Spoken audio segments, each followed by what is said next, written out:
नमस्ते साथीहरू, आज म तपाईहरुलाई एउटा चमत्कारिक तेलको बारेमा जानकारी दिन गइरहेको छु। यसलाई बनाउन पनि एकदमै सजिलो छ। यसको लागि हामीलाई चाहिन्छ प्याज, त्यसपछि हामीलाई आवश्यक पर्छ अलिकति अदुवाको धुलो। यसको सट्टा तपाईले पेस्ट पनि प्रयोग गर्न सक्नुहुन्छ। अदुवा पिसेर पेस्ट प्रयोग गर्दा पनि हुन्छ अथवा धुलो जे छ तपाईसँग त्यो प्रयोग गर्नुहोला। त्यसपछि हामीलाई चाहिन्छ अमलाको पाउडर।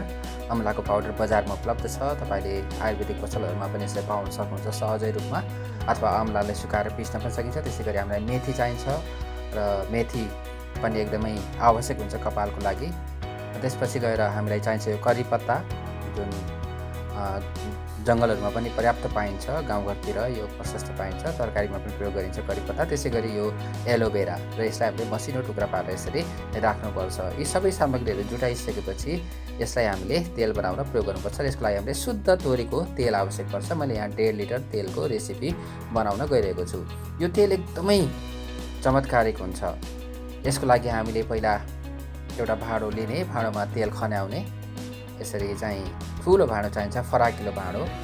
त्यसपछि तेल खनाइसकेपछि हामीले सबै सामग्री, मैले अघि देखाएका सामग्रीहरू सबै यसमा मिसाउनुपर्छ र यसलाई नतात्दै मिसाउनुपर्छ। तातेर यसमा हाल्नुभयो भने यो आगो लाग्ने सम्भावना हुन्छ, चड्किन्छ।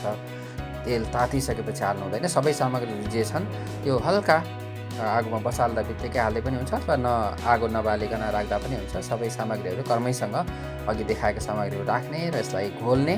राम्रोसँग मिश्रण गरिसकेपछि यसलाई चाहिँ हल्का आँचमा यसलाई 5-10 मिनट पकाउनुपर्छ। उम्लिँदै पकाउँदै गर्नुपर्छ। तेलमा एकदम सजग रहनु होला, किन भन्दा तेल बढी तात्यो भने दुर्घटना पनि हुन सक्छ। एकदम ख्याल गरेर यसलाई पकाउनुपर्छ राम्रोसँग। र यो यसरी चलाउँदै पकाउँदै गर्नुपर्छ। यो राम्रोसँग पाकिसकेपछि, उम्लिसकेपछि यो तेल तयार हुन्छ। यसलाई छानेर हामीले प्रयोग गर्न सकिन्छ। यसलाई हामीले नुहाउन अघि प्रयोग गर्नुपर्छ। सधैँ हरेक दिन यसलाई नुहाउन अघि प्रयोग गर्नुभयो र अझ राति सुत्ने बेलामा लगाएर बिहान नुहाउनु भयो भने तपाईले 15 दिनमै चमत्कारिक परिवर्तन देख्नुहुन्छ। तपाईको कपाल एकदमै कालो, सिल्की, एकदमै चम्किलो र बलियो हुन पुग्छ र तपाईले कपालको समस्याहरुबाट मुक्ति पाउनुहुन्छ। यो तेल प्रयोग गरेर हेर्नुहोला र यो तपाईलाई यो भिडियो कस्तो लाग्यो, यदि मन परेमा मेरो च्यानल लाइक, सब्स्क्राइब र कमेन्ट गरिदिनु होला। आगामी दिनमा पनि म तपाईलाई यस्तै जानकारीमूलक भिडियोहरू लिएर आउने छु। मेरो भिडियो हेरिदिनु भएकोमा यहाँहरु सबैलाई हार्दिक धन्यवाद।